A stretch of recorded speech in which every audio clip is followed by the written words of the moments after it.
یہ 20ویں صدی کے آغاز کے وقت، جسے ہم پورا کہتے ہیں مڈل ایسٹ، بلکہ صرف مڈل ایسٹ نہیں، پورا شمالی افریقہ سلطنت عثمانیہ کا حصہ تھا، خلافت عثمانیہ۔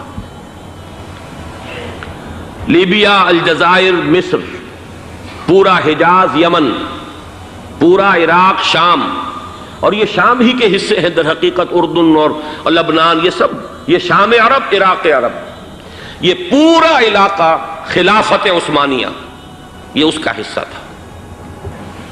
پہلی جنگ عظیم میں انگریزوں نے عربوں کو بغاوت پر آمادہ کیا، غداری پر آمادہ کیا، انہوں نے خلافت عثمانیہ کے خلاف بغاوت کی، بیج بوئے ان کے دلوں کے اندر نفرت کے، ابھارا انہیں کہ تم ترکوں کے غلام کیوں ہو، تمہیں خود حاکم ہونا چاہیے، تم کھڑے ہو جاؤ، ہم مدد کریں گے، تم بغاوت کرو، تم ان ترکوں کے خلاف ہماری مدد کرو، ہم تمہیں آزاد کر دیں گے، تم اپنے پاؤں پر خود کھڑے ہو جانا۔ یہ بہت ہی ہمارے لیے دردناک المیہ ہے اس پہلی جنگ عظیم کا۔ کرنل لارنس جیسا شخص، برطانوی استعمار، اور اس کے نتیجے میں عربوں نے بغاوت کی۔ اور اس قدر دردناک بات آپ کو بتا رہا ہوں، میں پہلی مرتبہ جب سن 62 میں حج کے لیے گیا مدینہ منورہ میں، ابھی وہ ریل کے انجن کھڑے ہوئے تھے۔ یہ ترکی کے زمانے میں، سلطنت عثمانیہ کے زمانے میں بغداد سے مدینے تک ریلوے لائن تھی۔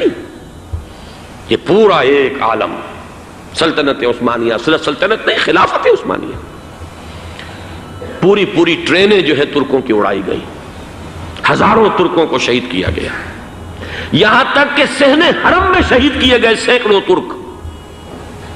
یہ جرم تھوڑے نہیں ہے، معمولی نہیں ہے۔ آج جس کی سزا مل رہی ہے، معلوم ہونا چاہیے کہ وہ جرائم کون کون سے تھے۔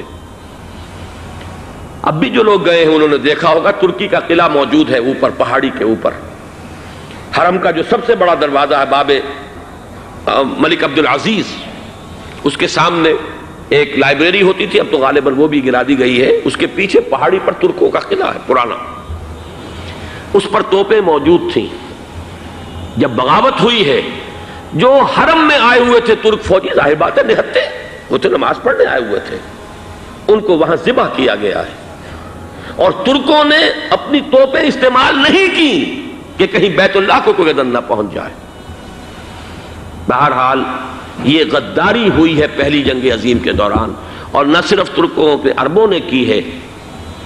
جیسا کہ میں نے کہا تھا، دو ہیں سب سے بڑے مجرم روئے ارضی کے اوپر امت مسلمہ کے طبقات۔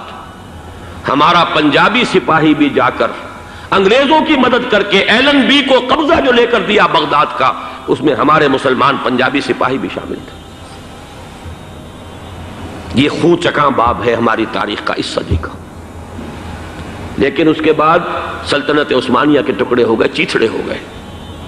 ایک انگریز نے لکھا ہے یہ جملہ، ذہن میں بجھا ہوا جملہ، کہ تاریخ میں یہ بات ثبت ہو جائے گی کہ ایک انگریز نے اس سلطنت کے ٹکڑے کر دیے کہ جو عمر فاروق نے قائم کی تھی رضی اللہ تعالی عنہ۔ یہ پورا عالم، یہ تمام علاقہ کس نے فتح کیا تھا؟ یہ بات ہاتھ بدل گئے تھے، پھر ترک آ گئے، خلافت عثمانیوں کے پاس چلی گئی، لیکن یہ سلطنت تو حضرت عمر رضی اللہ تعالیٰ عنہ کے زمانے سے چلی آ رہی تھی۔ اس کو ایک انگریز کرنل نے، اور اس نے بغاوت پہ آمادہ کر کے عربوں کو اور ترکوں کے پیٹھ میں چھرا ڈھپوا کر ان کے ذریعے سے اور ٹکڑے کر دیے۔ لیکن جب جنگ ختم ہوئی، اب انہوں نے کہا کہ اب ہمیں آزادی دیجئے، تو اب انہیں معلوم ہوا کہ غداروں کو دنیا میں کیا ملتا ہے، ٹکڑے کر دیے گئے۔ یہ حصہ عراق یہ انگریز کے پاس رہے گا، شام کا یہ علاقہ یہ فرانسیسیوں کے پاس رہے گا، مصر پر انگریزوں کا تسلط رہے گا، لیبیا اطالویوں کے پاس رہے گا، لے دے کر یہ جو علاقہ تھا حجاز، چونکہ وہاں کچھ تھا ہی نہیں، بوادن غیر ذی زرع، یہ عربوں کے پاس چھوڑ دیا گیا۔ اس وقت جو بادشاہ ہیں شاہ حسین اردن کے، ان کے دادا سب سے بڑے غدار وہی تھے، لہذا ان کو اس علاقے کی بادشاہت دے دی گئی۔ اس کے بعد نجد سے ایک تحریک اٹھی ہے، وہ سعودی جو خاندان ہے وہ نجد سے اٹھا ہے۔ نجد میں اس وقت کچھ بھی نہیں تھا، وہ تو صرف ریت کے تودے تھے اور کچھ بھی نہیں، لہذا ادھر کسی استعماری قوت کو دیکھنے کی ضرورت ہی نہیں تھی۔ وہ تو بعد میں تیل برآمد ہوا اور اس کی حیثیت ہو گئی، اور یہ امارات کا علاقہ جو ہے اس کی دنیا میں اب گویا کہ یوں سمجھیے کہ جو سب سے زیادہ اہم علاقے ہو سکتے ہیں روئے ارضی کے نقشے پر، ان میں سے ایک وہ ہو گیا. لیکن یہ اس وقت کی بات میں کر رہا ہوں، کوئی حیثیت نہیں تھی، لہذا اس کو چھوڑ دیا گیا. یہ ہے تاریخی پس منظر، یہ لکیریں جو کھینچی گئی ہیں. یہ ایک ملت اسلامیہ کو جو قومیتوں میں تقسیم کیا گیا، پھر نعرے لگوائے گئے المصر للمصریین الشام للشامیین. اب شامی ایک علیحدہ قوم ہو چکے ہیں، مصری ایک علیحدہ قوم ہو چکے ہیں، عراقی ایک علیحدہ قوم ہو چکے ہیں. یہ ساری تقسیمیں استعمار کی پیدا کرنا ہے، اس کا کوئی تعلق اسلام کے ساتھ نہیں. اب ضرورت تو اس بات کی تھی کہ استعمار کے پنجے جب یہاں سے کچھ ہٹے. دوسری جنگ عظیم کے بعد ایک دور آیا، امریکہ ابھرا ہے دنیا کی عالمی سطح پر سیاست میں. اس کے ہاں کچھ آزادی کے تصورات تھے، اس نے بھی سپورٹ کیا. برطانیہ کمزور ہو چکا تھا، وہ اتنے بڑے علاقے کو اب ہولڈ نہیں کر سکتا تھا. ہندوستان بھی آزاد ہوا. پھر یہ کہ اور دوسرے علاقوں سے بھی اس کو پسپائی اختیار کرنی پڑی. استعمار کے پنجے جس طرح بھی ہوئے، ان کے سینوں سے، عربوں کے سینوں سے جو ہے گویا کہ وہ ہٹے.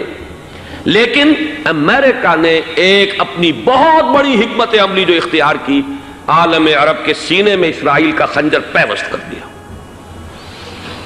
تاکہ یہ کبھی آزاد نہ ہو جائیں، ہمارے انگوٹھے تلے رہے، ہماری پالیسی گورن کرے. یہ استعمار کا دوسری جنگ عظیم کے بعد جہاں برطانوی استعمار، فرانسیسی استعمار رفتہ رفتہ یہ ہٹنے شروع ہوئے. صدر ناصر نے انگریزوں کو اٹھا کر پھینکا میڈیٹرینین میں اور دوسرے جگہوں سے.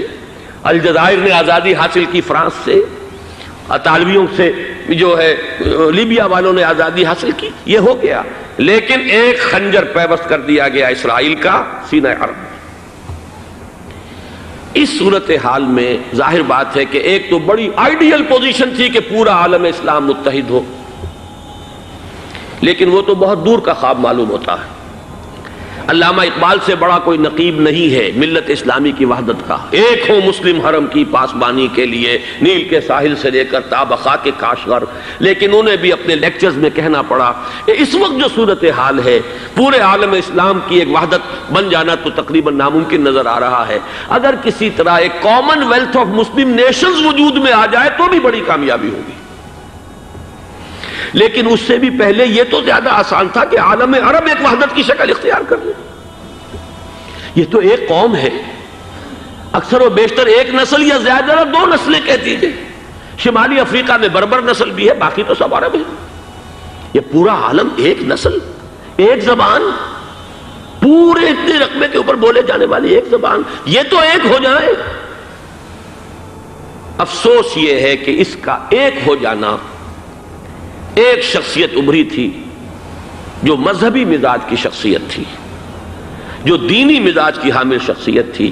اگر اس کی قیادت میں عالم عرب متحد ہو جاتا تو واقعتاً ایک بہت بڑا جو ہے مرحلہ وہ طے ہو جاتا پوری عالمی ملت اسلامیہ کی ایک وحدت اختیار کرنے کا. وہ شخصیت تھی شاہ فیصل شہید کی. اور اس لفظ کے ساتھ ہی آپ کے ذہن میں آ گیا ہوگا کیوں انہیں شہید کر دیا گیا، کس نے کیا کرایا، کہاں سے تعلیم حاصل کر کے آیا تھا وہ جس نے شہید کیا شاہ فیصل شہید کو. اس کی گردن پر کون سوار تھی، وہ یہودی لڑکی کے جس کے فوٹو بھی شائع ہوئے، ایک گردن پر اٹھائے کھڑا ہوا شہزادہ اپنی ایک یہودی دوست کو، لڑکی کو. اور وہی ہے کہ جس نے جا کر پستول سے شہید کیا ہے. جان میں اچھی طرح جان لیجئے، جیسے بارہا میں نے عرض کیا ہے کہ حضرت عمر کو شہید کرنے والا کہنے کو ابو لولو فیروز تھا، لیکن اس کے پیچھے پورا ایرانی نسل پرستی کا جو پورا پس منظر ہے، اسے تو ہر شخص جس کی ذرا بھی نگاہ جو ہے جو صرف منظر کو نہ دیکھ رہی ہو، پس منظر کو بھی دیکھنے والی ہو، وہ تو جان لے گی کہ ابو لولو فیروز ایک فرد کا نام نہیں تھا، وہ ایران کا انتقام تھا عالم عرب سے. بالکل اسی طریقے سے یہ امریکی استعمار کا ہتھ کنڈا تھا، اسے محسوس ہوا. شاہ فیصل مذہبی مزاج کا شخص یہ ابھر رہا ہے، اور یہ شاہ فیصل کی حکمت عملی کا ذرا آپ اندازہ کیجئے.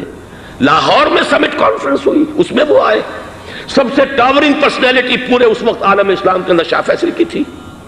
اور وہ گویا کہ ایک بہت ہی جس کو کہا جائے کہ ایک بہت ایلڈرلی، ایک بزرگانہ ایک شخصیت جو ہے، اور انہوں نے اپنے دولت کے دروازے، عرب میں وہ مشہور تھے کہ نہایت خسیس اور بخیل انسان ہے، اس لیے کہ وہاں وہ خرچ کرتے تھے حساب کتاب کے ساتھ، لیکن ان کے خزانے کھلے ہوئے تھے عالم اسلام کے لیے، ادھر بھی مدد ہے، ادھر بھی مدد ہے، ادھر بھی کام ہو رہا ہے، ادھر بھی کام ہو رہا ہے۔